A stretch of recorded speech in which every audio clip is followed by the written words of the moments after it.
Elon Musk now owns Twitter.com after his bid of $54.20. $54.20. $54.20 per share was unanimously accepted by Twitter's board of directors, with the only thing potentially holding up the inevitable ownership being some basic regulatory approvals and a vote by Twitter shareholders, who will almost certainly give this acquisition the green light because it means the value of their shares will be locked in. They will be paid out.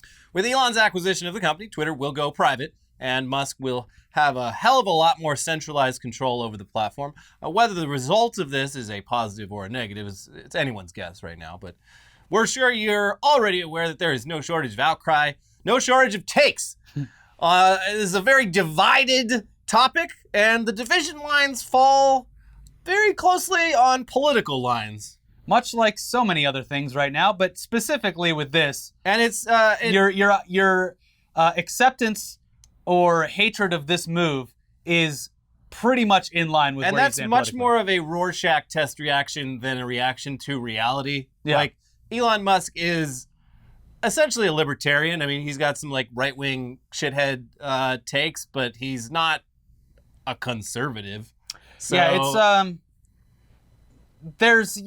there's no shortage of takes, and we'll get through some of them. There's all these like American flag and bio people like celebrating, and it's just like, I mean, I don't know if this is exactly going to go the way that you think it's going to. It might work out like in some ways that you like, but this guy's like, he's not on your team.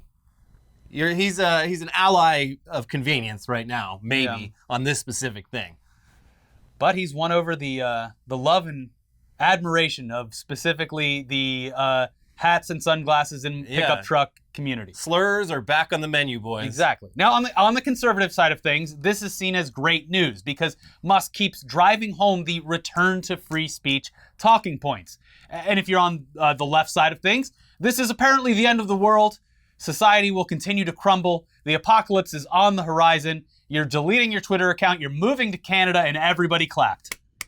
Now, the reality of what's playing out right now is, like we said, completely undefined. However, the main take that I have for it is that it is hilariously depressing that the world's richest man can simply free up nearly $50 billion at the drop of a hat to buy a website where, on the one hand, he just uses it to repost shitty memes stolen from Reddit or 9gag so that people will think he's funny. And on the other hand, he's purchased a website that has been historically useful for spreading misinformation, the worst of the worst hate speech, legitimate violent threats, revenge porn, life-ruining smear campaigns, and any number of other types of content that absolutely require content moderation.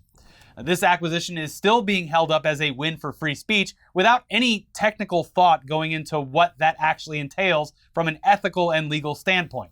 And it's like, Twitter being owned by one extremely rich person is troubling, but it was already owned by a small handful of extremely rich people. The thing that's interesting that I hadn't really thought about is, like, if we're framing Twitter as the public square, it is a bit troubling that kind of thing can just change hands without any sort of regulatory oversight. Because, like, presumably, like, world governments and stuff are using this. Like, if it is the public square, it probably shouldn't be something that can just be traded between rich guys. I don't know. Yeah. Before Elon owned it outright, you would be probably surprised to know the entities that had major financial investments in it, like the Saudi government. Yeah. Who he's got to be upset because he was the one guy being like, no, sir, we will not be selling. Yeah, so who must go? Yeah. So to be clear, though, we're not just talking about people giving each other shit, making offensive jokes, or posting opinions that not everyone agrees with. When we're talking about free speech, maybe going too far in some people's eyes, we're talking about like actual terrible, horrific, inhumane stuff here, things with real world consequences. You might think Twitter's free speech stances at its current moment are restrictive, but every single Twitter 10 years ago let pretty much anything go.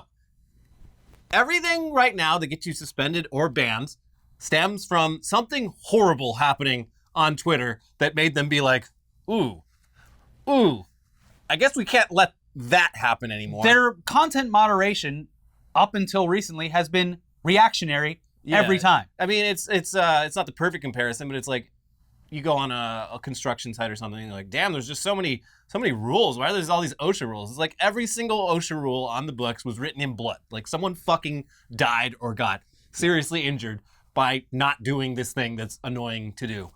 Anyway, so by shouting to the world that the main point of this takeover is for free speech, it is going to attract people, governments, and others to, exploit that to its theoretically non-existent limits. Which has happened with every platform that's been launched under the assumption of being free speech. Back in 2014, we kicked ISIS off of Twitter. We're bringing that back. We're bringing it back. We're bringing ISIS back to Twitter. You're going to be able to get into arguments with actual terrorists. Yes. It's going to be awesome. So anyway, we're not saying it's 100% going to happen, but it is certainly going to be interesting to see what Elon's definition of proper content moderation is and how reactionary it's going to be after a decade of Twitter playing catch-up in an attempt to be proactive about things that can turn a widely used social platform into a nightmare. We've seen so many examples of failed competitors to the big social media platforms being like, unlike them, no rules here. You can say whatever you want. And like within 24 hours, just being like, oh fuck, shit. Wait, we didn't really think this through. Turns out running a social media app is a little more complicated than we thought. But yeah, there has to be some kind of balance. And you would assume that Elon Musk knows this, because if you lose even a portion of a political base, sorry to keep putting it in politics, but that's how things are on Twitter. Even if you lose a portion of a political base, the site becomes a boring echo chamber that will slowly die because there's no one to argue with. Just look, as we said, at the numerous failed attempts at conservative free speech social media platforms that have failed for this very reason. Not to mention many of those platforms pivoted away from true free speech because of the absolutely horrific shit that was posted in order to test their limits.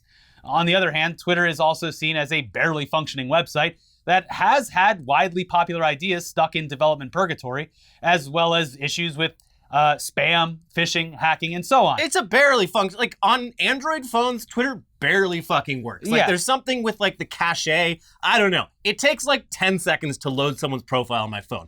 It's a piece of shit. It might as well be a government-owned public square, because if the government was running a social media network, it would also work this poorly. It couldn't get much worse. And that's why, I mean, everything from the edit button to the fact that it is overrun with spam accounts, those are pretty easy to solve issues.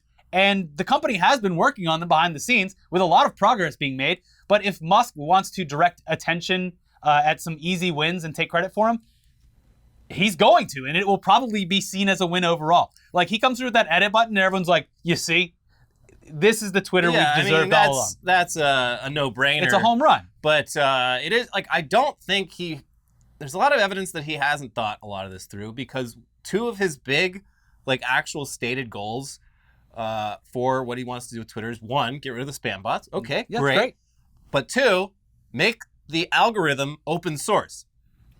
You can't have both of those. If you make an algorithm open source, then spammers will simply look at the algorithm and figure out exactly how to bypass everything in the algorithm that's there to detect spam. Not to mention, the argument that's constantly made, specifically by conservatives, is that the algorithm does not favor their content, when time and time again, it has been shown to amplify that type of content. Actually, anytime they do like an empirical analysis of social media, they're like, no, conservatives are doing great. Yeah, they actually get more eyeballs on the content that they post. Because a lot of it is incendiary that gets people to engage with it. And that is the entire goal of a social media platform that is running as a business, is to engage its users so that they stay on the site and continue using it and give money and harvest their data. But Twitter, due to just the nature of how Twitter is, has like the most worthless data out of any like social media platform. Like, it's just, I mean, if you think about how Twitter works, like there's just not a lot of identifiable data that you can harvest from a user. I mean, 60% of all posts are irony. So how do you quantify that for advertisers? Seems this guy really likes bleach. Jesus Give him those Christ. Clorox ads. So yeah, okay, enough of hypothetical futures though. Let's look at what led us to this point. How did Elon Musk become the new the new founder? The new founder of Twitter. That's weird. He just bought it. How did he found Twitter? Well, that's what it says right here in these Floridian textbooks. Okay. Yeah. Interesting how this keeps happening. Yeah. How this man keeps founding different companies long after they've actually been founded. He's prolific. So it has been a wild and annoying few weeks, but the shortened version of everything is that Musk started buying up large shares of Twitter before it was disclosed that he had silently become the largest single shareholder at 9%? Yeah. Yeah. I mean, but still the largest shareholder. So when this news went public, Musk was invited to join the company's board of directors, and everyone on the board, including Twitter CEO Parag Agrawal, thought that that was a great idea. A few days passed, and then it was announced that Musk would not be joining the board of directors after all, which was a move that Twitter CEO Parag Agrawal also thought was a great idea too. You know, whichever way it goes, I'm sure it's going to be great. That's despite it clearly being the opposite of his intentions just days prior. Yeah, he joins, he doesn't join. Hey, we love it. It's content for Internet Today either way. Yes, so thank you, Mr. Agrawal. So the reason behind Musk's change of heart seemed to be related to a stipulation that would bar him from acquiring more than 15% of the company's shares if he were on the board of directors. So instead, Musk decided to just buy out the company entirely by offering $54.20 per share, or around $44 billion, which was far more than the shares were worth at the time that he put in his bid. Musk backed up this offer by actually getting his funding secured through a major financial deal with investment bank Morgan Stanley, among others. He had to shift some assets around. Some people are saying that from a personal finance standpoint, what he's doing is risky and baffling in some ways. He's hinging a lot of his ownership of Twitter on the stability of Tesla stock, which is a historically pretty volatile stock. Yeah. But I don't know. I've just seen people trying to explain it. I don't know how much information we really know. It doesn't matter. The guy he's the richest person on earth. Yeah, even if this completely tanked, he would still have plenty of money left over. Yeah, there's I can't remember who said it, but it's if you owe the bank $1,000, that's a you problem. If you owe the bank $1 million, that's a bank problem. Yeah. And Morgan Stanley seems to think that this is worth the risk. Yeah. But anyways, you don't just walk $44 billion in front of a company that was barely profitable and not turn a few heads, especially from people who would become instantly astronomically wealthy from such an acquisition. Agrawal himself, at least in 2021, had a salary of just over $600,000 with an added bonus that doubled that salary, but also stock in the company that dwarfed both of those. A buyout from Musk turns his stock into an instant $39 million payday.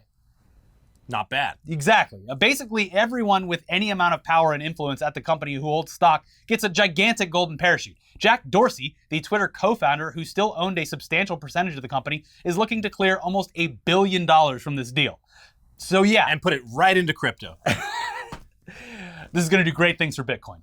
So yeah, it's pretty obvious that high-ups at Twitter would be okay with this going through.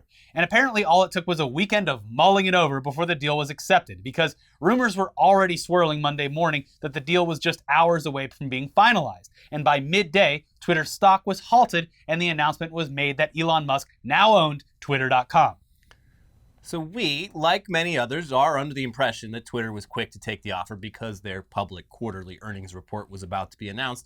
And much like nearly every other tech stock right now, theirs was going to probably sink even lower upon the announcement of Q1 results. Have you seen the NASDAQ recently? It's a bloodbath. Also, it did come out. I don't know if it came out during the acquisition or today, but it was like, yeah, they missed their targets. They made much less than the previous year. Everyone did. This is the first year.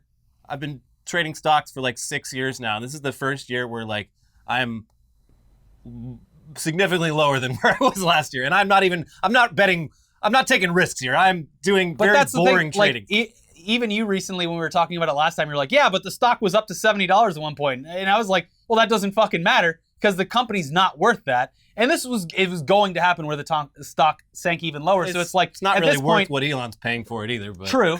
But that's the thing is like for anyone on the board of directors at Twitter to be like, look, we can just cash out and do whatever the hell we want now. Yeah. It's a pretty tantalizing offer. I mean, if it was me, yeah. I would be like, please get me out of here. Bye. Do you think I want to deal with this social media platform when I can be a multi-millionaire? So no. Yeah, the quarterlies were coming up. If they were going to be like just very disappointing, that might make Elon reconsider his offer. Like, wait, I'm overpaying for this. Or just literally buy it out for half the price. Yeah, so with this good offer on the table, they figured maybe just take the money and run. Mm-hmm. So in the best interest for their shareholders, they took the deal because it was guaranteed financial success. And as for the reactions to this news, Well, let's look at Mr. Musk himself, who said in the wake of this buyout, "Free speech is the bedrock of a functioning democracy, and Twitter is the digital town square where matters vital to the future of humanity are debated. I also want to make Twitter better than ever by enhancing the product with new features, making the algorithms open source to increase trust, defeating the spam bots," those two things are contradictory, "and authenticating all humans." What? Twitter has tremendous potential. I look forward to working with the company and the community of users to unlock it. And then in a follow-up post directly to the website that he now owns, Elon harnessed some real "I love my haters" trucker hat energy and put on his Oakley sunglasses and said, "I hope that even my worst critics remain on Twitter, because that is what free speech means. I love my haters. I love my haters." But turn your biggest haters into your biggest customers. But as we said earlier, Musk himself clarified that free speech has its limits, even on a platform that he owns. What? Sorry? What do you mean by that? And it will, like nearly every other platform, be limited to the laws where it operates, which is going to be a lot more restrictive in some areas and less restrictive in others. A representative for the European Union, for instance, released a statement saying that Elon Musk must follow rules on moderating illegal and harmful content online, adding that "we welcome everyone. We are open, but on our conditions. At least we know what to tell him. Elon, there are rules. You are welcome, but these are our rules. It's not your rules which will apply here. Anyone who wants to benefit from this market will have to fulfill our rules. The board of Twitter will have to make sure that if it operates in Europe, it will have to fulfill the obligations, including moderation, open algorithms, freedom of speech, transparency and rules, obligations to comply with our own rules for hate speech, revenge porn, and harassment. If Twitter does not comply with our law, there are sanctions, 6% of the revenue, and if they continue, banned from operating in Europe." It would be really funny if he tried to take on the European Union. At this point, I would not be surprised at all. Like the way he's gone after the SEC after numerous sort of times that the SEC... Oh, we pay a 6% tax to operate there. Oh, big deal. It would be really hilarious if you got Twitter banned in the EU. Mm-hmm. Anyway, over here in the States... It would be much to the benefit of literally everyone living there. Probably. The best theory I saw, not even a theory, it was a joke, but the best joke I saw that I wish would come true is that Elon buys it and just deletes it. Yeah. That Troy McClure, imagine a world without Twitter. And just everyone's dancing. People of all races and creeds dancing around in a circle. Buy Facebook and shut it down too. Yeah. But over here in the United States, the news was cause for celebration from conservative users and those who have previously been on the wrong side of Twitter's content moderation, with some taking advantage of this news to very dishonestly skew the narrative, do a little fibbing. Yeah. And do so quite easily, in fact. So, candy sex freak Tucker Carlson put down the M&Ms and was surprisingly just unbanned from Twitter right when the deal goes through. Unbanned. Free speech for the win. But yeah, the timing's a bit odd. It did happen immediately after the buyout news went public. It's still not official, so that's weird. How did Tucker Carlson get unbanned so quickly? Did Elon Musk already order sweeping changes and provide a list of accounts that needed to be reinstated? No, he didn't. Tucker Carlson, so for months now, he has been, or was, temporarily suspended for violating Twitter's rules, and could have at any time just deleted the tweet in question and had his account instantly turned back on. He didn't do that. For a very long time. He waited until right after Musk bought the company and then tweeted, "We're back." But no one intervened on his behalf. Carlson simply did what he could have done for a very long time in order to regain his account status. He deleted the tweet that got him suspended, but then acted as if the reversal was a result of Musk's new free speech policy or something, when it was not. No. As for the biggest looming question regarding the platform, and one that has been asked about nonstop since Musk even became a large shareholder, will Donald Trump be allowed back on Twitter? And we still don't have a definitive answer on that from Twitter or Musk, but as we reported last week, Trump himself said he will not return to Twitter and will instead focus on Truth Social in the near future. Hell yeah. Though his lack of truth posting would indicate that he's also not interested in that either. But he swears that he is, and he'll get around to it. His reasoning for not rejoining Twitter, if offered, is that aside from having a financial stake in a competitor, Twitter became too boring because there was no interaction. Not fun anymore. And it's been 2 months since the release of Truth Social, and that platform has not yet become anything worth talking about at all. I sometimes forget it even exists. Is it still exclusively on the iPhone? I believe so, yeah. Like, I don't even think there's a desktop version. I know that Devin Nunes went on Fox to be like, hey, everybody, come on, let's start using Truth Social. Hey, Trump's going to be on there any second now. So I still, even if he did get on it, I don't think it's going to take off the way a lot of conservatives think it will. The entire point of social media engagement is arguing. And when you're in an echo chamber, that doesn't happen. Especially when your politics are like 90% just owning the libs. Yeah, that's the whole point for them. If there's no libs around, where's the fun in any of this? Honestly, we think that if Trump was handed his Twitter account back, he might use it to just market Truth Social for a while, but would pretty quickly revert back to Twitter full time because of the reach, the reactions, and the constant coverage of his every word. Yeah. He would get addicted to it again like that. Oh, you're really pissing people off. Hey, you see they put my tweets on the big screen at CNN again? Yeah. He's very wisely, very cleverly, clearly the man knows deals. He's positioning himself like, I don't need it.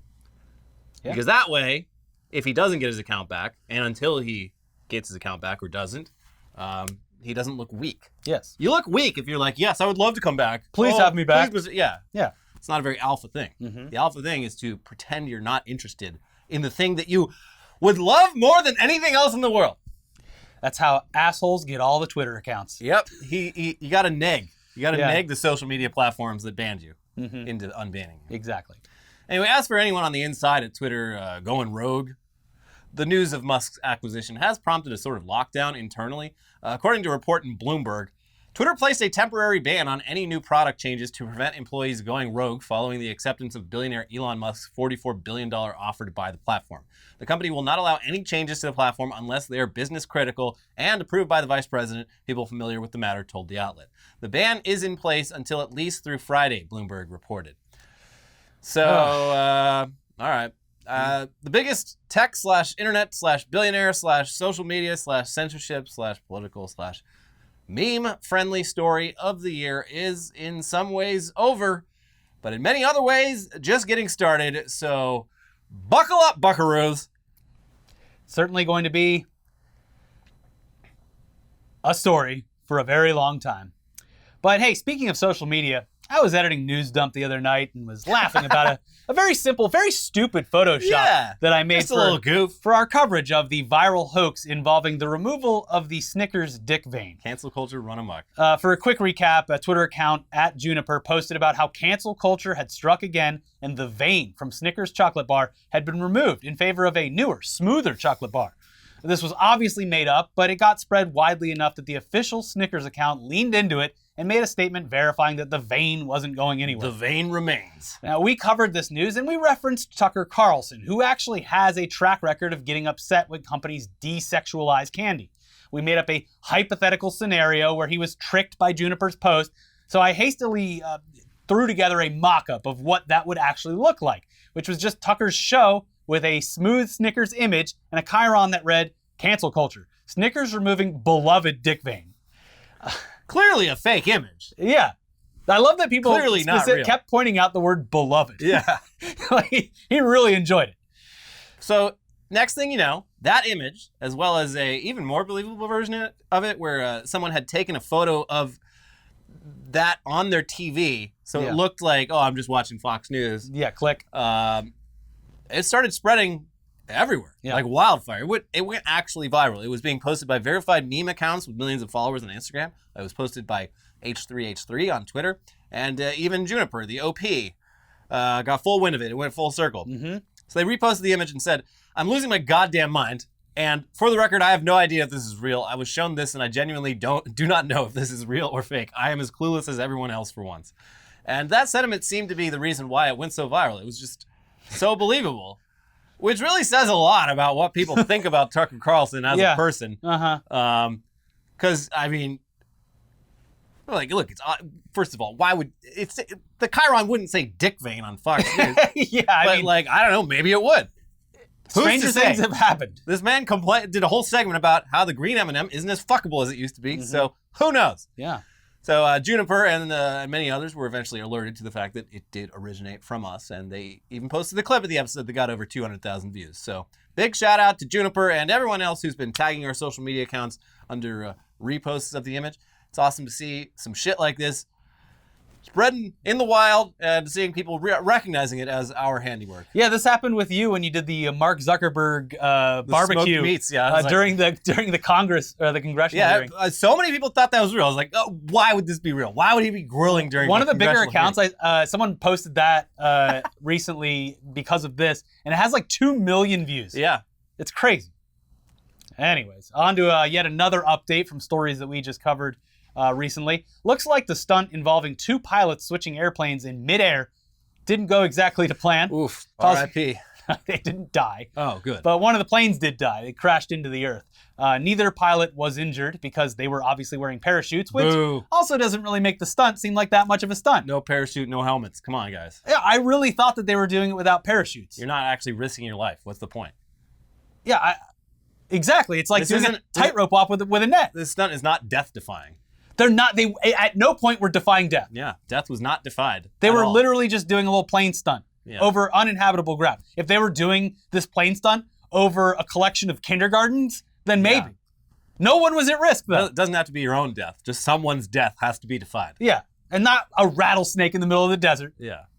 A rattlesnake which recently bit beloved star of Princess Bride. Can't remember his name, but he got bit by a rattlesnake. What? He had to be airlifted. Cary Elwes? I believe so, yeah. Oh, wow. Hope he's all right. He is. He's fine. But one of the pilots did actually manage to successfully switch to the other pilot's plane and was able to land it successfully, so credit where it's due to that guy. Yeah. Although he was never in any danger. Yeah. Unless he opened his parachute and a bunch of pots and pans came out. Oh, jeez. Oh!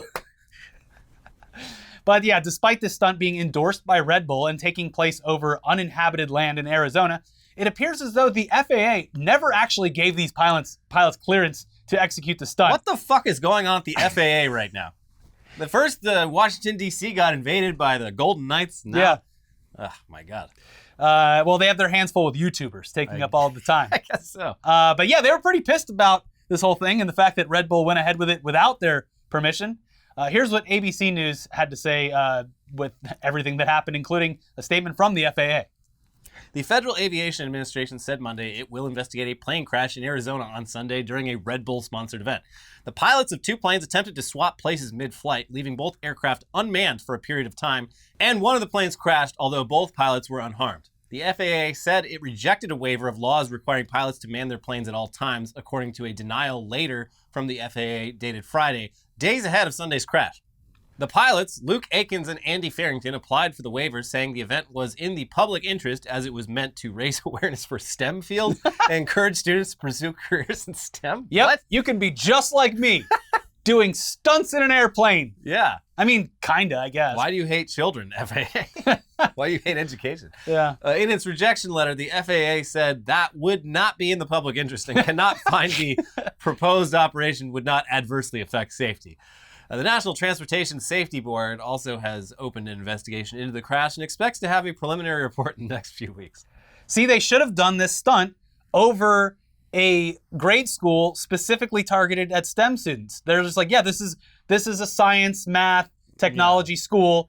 We're raising awareness of these kids. Hey, kids, look up. Putting their lives in danger. Yeah, because if you really want to get into the meat and potatoes of it, you really want to learn science, math, and all that, you have to be precise. Yeah. Even the smallest miscalculation could result in catastrophic problems. Yeah. And to prove that point, we need to all go outside and look up right now. Yeah. Also, here's a bunch of hot women giving you Red Bulls. Look at that. It's a Mini Cooper shaped like a Red Bull can. Wow. If the Red Bull doesn't give you wings, God certainly will. Smacks Mini Cooper. You can fit a lot of Red Bull in this giant can of Red Bull. They just crack the top and just spray it like a hose. Anyways, moving on. I can't believe we get to say this again already, but all my apes gone. Yes, that's correct. The Bored Ape Yacht Club has made the news once again for all the wrong reasons after it was announced that the official Instagram account related to the NFT project was hacked, resulting in millions of dollars worth of cartoon apes being stolen. Not again. All my apes gone. The Instagram account tricked its followers into using a link to connect their wallets in order to receive an airdrop after being verified that they owned the NFT necessary to access the drop. Wallet inspector. Oh, here you go. I believe everything's in order. So in reality, the link gave the hackers access to the wallets of anyone who'd clicked on it and given them access. Why does this keep happening? Because it's so easy. Why? Oh my God. So on the team's official Twitter, they posted, "There is no mint going on today. It looks like Bored Ape Yacht Club Instagram was hacked. Do not mint anything, click links, or link your wallet to anything." A very calm response to people literally losing millions of dollars. Not all my apes, all of your apes gone. My apes are fine. Over on their Discord, things seemed a little more hectic, with a moderator posting in all caps, "There is a fake land mint website being shared by the Bored Ape Yacht Club Instagram. Do not mint anything." But the damage was already done. Because why wouldn't users believe what was being posted from the official account? Here's Motherboard with more. The hackers advertised a fake distribution of NFTs known as an airdrop in the Web3 world, which tricked users into clicking on a malicious link. Once people clicked on it, they gave control of their wallets to the hackers, according to CoinDesk. In a tweet, independent blockchain sleuth ZachXBT shared a link to the hackers' Ethereum address, which is currently labeled as being a phishing address on Etherscan. Blockchain records show that the address received 134 NFTs within the space of a few hours on Monday morning. The stolen assets include numerous NFTs from Yuga Labs, the firm behind Bored Ape Yacht Club, including Bored Ape, Mutant Ape, and Kennel Club NFTs. The value of those NFTs before they were stolen was $2.7 million. So obviously, as you're aware, this is not the first time something like this has happened. It's a real pattern. Yes. People just keep opening up their wallets saying, "Sure, reach around inside." Wait, you're going to put something inside my wallet? Sure, well, here it is. I'll look away. So yeah, I mean, just this past month, there were numerous NFT Discord channels that were hacked and used in the same way. The problem is that in the NFT space, timing is everything. Seconds matter. The limited nature of these projects is what makes them valuable to collectors. So people in the space are easily duped into connecting their wallets because taking just a few moments to validate that what you're clicking on could result in the user missing out. It could result in you missing out on the deal. Yeah. Don't. Stop being stop being cautious. Just fucking do it. Do it. Connect your wallet. Do it. Do it now. You're gonna. It's like if the Nike app was hacked, like the Sneakers app, and it was like, yeah, click here to get these Jordans, and it's like, well, I literally have seconds because I'm fighting with 10,000 bots to get these things. Yeah. So.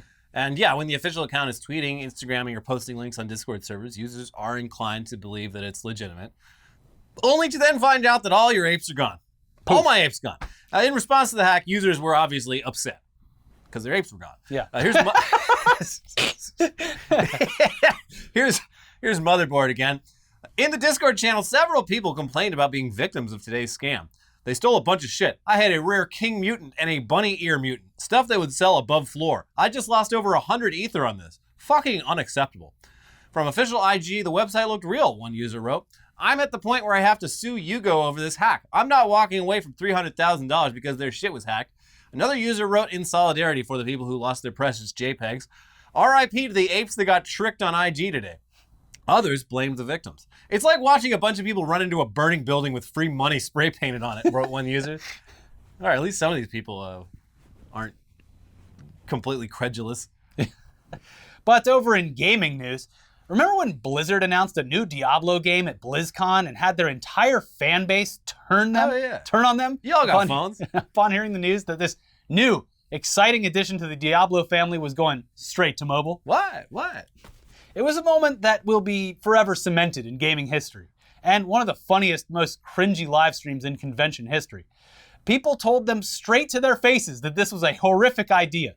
It was terrible. They were making a mistake, and questioned whether or not this was some sort of sick joke. Is this a joke? It went over so poorly that any mention of Diablo Immortal was scrapped, and the announcement of Diablo 4, a traditional entry to their catalog, took its place in order to satiate the masses. But, I mean, we still always expected to get this stupid mobile version of Diablo. They didn't just develop it for no reason. This was, what, 6 years ago? They're gonna put it out. And this is despite years passing with little to no update. Well, the time is now upon us, and whether you like it or not, Diablo Immortal will soon grace the screens of mobile phones everywhere. with a surprising twist. Oh, good. So on Monday this week, while everyone was more concerned with a guy midlife crisising himself into the ownership of a social media platform, babe, I bought Twitter. Please respond. Blizzard officially announced the release date and information for Diablo Immortal. The game will be released just over a month from now on June 2nd and will not only be coming to mobile phones, but also debut on PC as well. Though we're sure that a mobile-first game being ported to PC in order to please fans will be less than stellar. And admittedly, they're only doing it because the game would be emulated and ported to PC anyway. So they said as much. They're just like, get paid, whatever. Though again, the game was made for mobile play, so it's hard to imagine that PC players will be pleased with what they get. And it's launching in open beta, so they're going to be making adjustments as time goes on. But even from the screenshots and gameplay captures, it really looks like people will trash this unless they completely rebuild it with a proper UI. Also, you can use WASD to move in Immortal, which is something that Diablo purists are sure to fucking hate. The one cool thing here is that the game is cross-play and cross-save, so you can play on PC and then have your account updated on mobile, so you can take over there whenever you want and vice versa. But yeah, if you're looking at this on a PC screen, it's just a huge menu. The UI is set up for your thumbs, even on the PC screen. So it's like, maybe if you put the classic Diablo UI on it, then like maybe, but still, it was developed for mobile, so it's not even going to look. Yeah. It might play smooth, but it's not what people want or wanted. Yeah. But I guess as a placeholder on the journey to Diablo 4, I guess it's something. So whatever. Anyways, another update. We are switching merch companies. We're going to be coming out with new merch eventually. I know it's been a long time. Yeah. It's been since the pandemic started, basically. We went to Texas and everyone's like, hey, we came all the way here to see you guys on stage. Where's the merch booth? And we're like, oops. Oh, yeah, we probably could have made some shirts, some decent money selling merch at this event. We just had nothing. Well, yeah, so, we're also in the midst of switching companies that handle our merch. But hey, good news for you. If you ever wanted to own a piece of our merch, it is now, they went through and they inventoried everything that they had left over from the past 3 or 4 years. It's now or never. And they were like, here, put it all up. 30% discount. Yeah. So you get whatever you want for 30% off. We're just trying to not owe them money. Yeah. So there you go. These are all non-fungible. A lot of these, once they're gone. They're gone. They're gone. Exactly. So hand over that wallet. Let me take a look inside and see if you got it. So there is a link in the description below, so you can go to our merch site and get however long it lasts. However long any sizes are there, it's 30% off. Enjoy yourselves. Wear a piece of merch. We'll appreciate it. In the meantime, though, please watch our most recent demonetized episode of Weekly Weird News because we talk about penises in it. So please make sure you check that out in case you missed it, in case it didn't come up in the timeline. Watch it twice, 3 times even. Yeah. And also the most recent episode of News Dump that spawned the Tucker meme, the Tucker Carlson meme. Yeah. So check both of those out. Tell your friends about the show. Subscribe, leave a comment and a like. Join, click the join button. Do whatever you want. But have a great week. We'll be back with News Dump in a couple days, and we'll see you then.